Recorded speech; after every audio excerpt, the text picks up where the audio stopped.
की ही मुलं तुमच्याकडे येतात तेव्हा अगदी लहान असतात किंवा थोडी काही मोठी पण असतात. कुठेतरी त्यांचं बालपण हरवलेलं असतं नाही का? हं. त्यांच्या काही हॅबिट्स बनलेल्या असतात किंवा जसं तुम्ही म्हटलं तसं मेंटल त्यांना काही चॅलेंजेस असतात.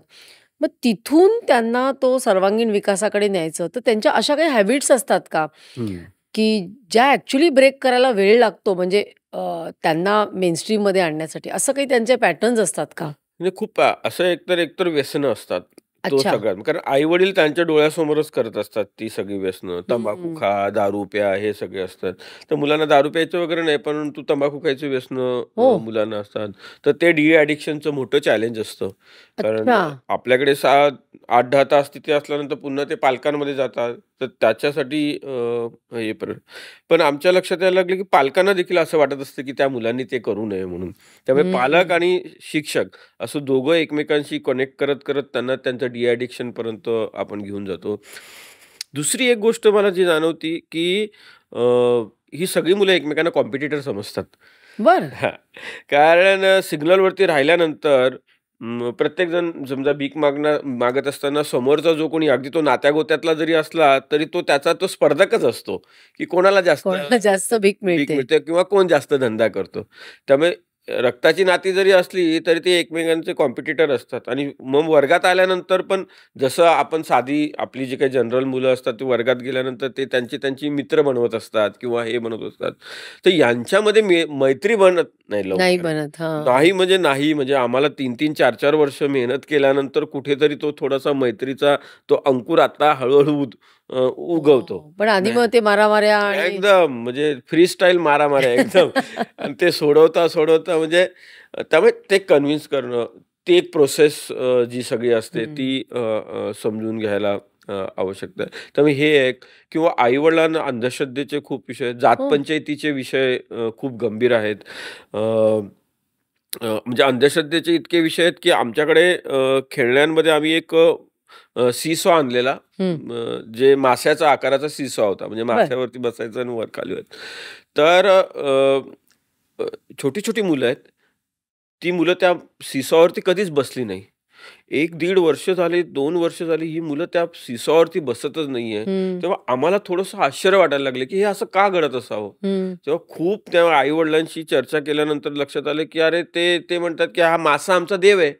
ओह! त्या देवावरती कसं काय बसायचं? म्हणजे हे अच्छा. एक चांगली पण गोष्ट आहे आणि दुसरं मग उत्पन्नाचा कितीतरी मोठा म्हणजे 60-70% एवढा हिस्सा ते दरवर्षीच्या देवदेवावरती खर्च करणं.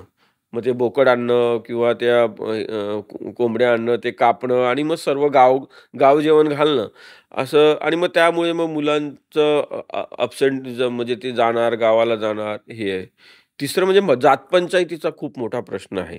की कुठल्याही प्रकारची भांडणं-बिंडणं झाली, की त्या सगळ्याचं ते काही निराकरण जे आहे, ते जातपंचायतीच्या माध्यमातून तिथे होतं.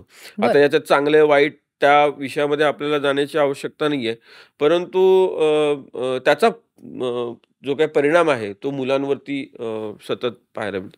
त्यामुळे सिग्नल शाळा म्हणजे काय फक्त शिक्षणाचा विषय आहे असं नाहीये. तर तुम्हाला भारतामध्ये जेवढे प्रश्न ते असे आव सगळे असून दिसतायत, ते सगळेच्या सगळे प्रश्न तुम्हाला त्या 3 हातनाक्याच्या पुलाखाली पाहायला मिळतात. आणि मग आमचं पण ट्रेनिंग ते प्रश्न सोडवायच्या दृष्टिकोनातून दृष्टीने हळू-हळू होतं. होत गेलं. आपण बघतो बघा, की आई-वडील मुलांना शिकवत असतात किंवा आपण त्यांच्यावर संस्कार करत असतो. मग इथे उलटा प्रवाह होतो का, की आता मुलं शिकली, मुलं सवरली, मुलांचा विकास व्हायला लागला. मग ते आपल्या आई-वडिलांना सुधारू लागतील ना, की आता तुम्ही पण हे असं नका करू किंवा किंवा अजूनही ते त्या पुलाच्या खालीच राहतात का? म्हणजे ही मुलं आई-वडिलांचं आयुष्य कसं घडवतात? अ, बरोबर आहे. जसं मुलं आता यशस्वी व्हायला लागले, तसं पालकांना पण त्याची जाणीव व्हायला लागली.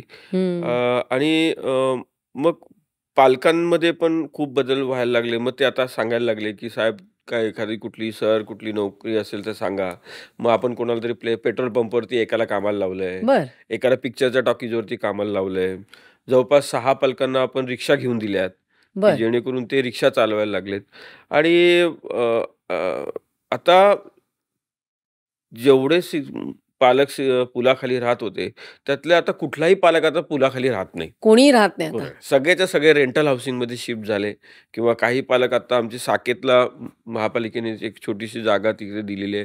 तिथे ते झोपडी करून राहायला लागलेले आहेत. तर हे खूप मोठा बदल त्या निमित्ताने सगळ्या झालेला आहे. आणखी याच्यात एक चांगली गोष्ट घडली, की मुलींचं लग्नाचं वय वाढलं. हं. पूर्वी कसं आहे, की 12-13 वर्षाची मुलगी झाली, की ती तिचं लग्न करून टाकायचं. अच्छा. म्हणजे बऱ्याचशा वेळा असं व्हायचं, की पारधी समूहामध्ये 14 वर्षाची मुलगी म्हणजे म्हातारी झाली, आता अरे ती बापरे! लग्नाच्या वयाची राहिली नाही की काय? इतकं त्यांचं ते प्रकरण अर्ली चाइल्ड मॅरेजचं होतं. हो. पण सिग्नल शाळा आल्यामुळे खूप बदल झाले. आपण मुलींसाठी स्कॉलरशिप स्कीम सुरू केली, बरं. की जर या पोरीला तू शिकू दिलंस, तर तिच्या नावाने एक विशिष्ट रक्कम आपण एफ-डी करत राहू. मग तेवढे पैसे तुमच्याकडे राहतील आणि त्याच्यामुळे मग मुलींचं शिक्षण आत्ता सुरू झालं हं, आणि मग मुली आता क्रीडा स्पर्धांमध्ये पण मुली चांगल्या बाजी मारतायत. हं. तर त्या दृष्टीने देखील अ, वेगळे प्रयत्न आता आपले सुरू झाले. ही क्लिप शेवटपर्यंत बघितल्याबद्दल खूप खूप धन्यवाद. संपूर्ण एपिसोड बघण्यासाठी खाली दिलेल्या लिंकवर क्लिक करा आणि सर्व काही चॅनलला सबस्क्राईब करायला विसरू नका.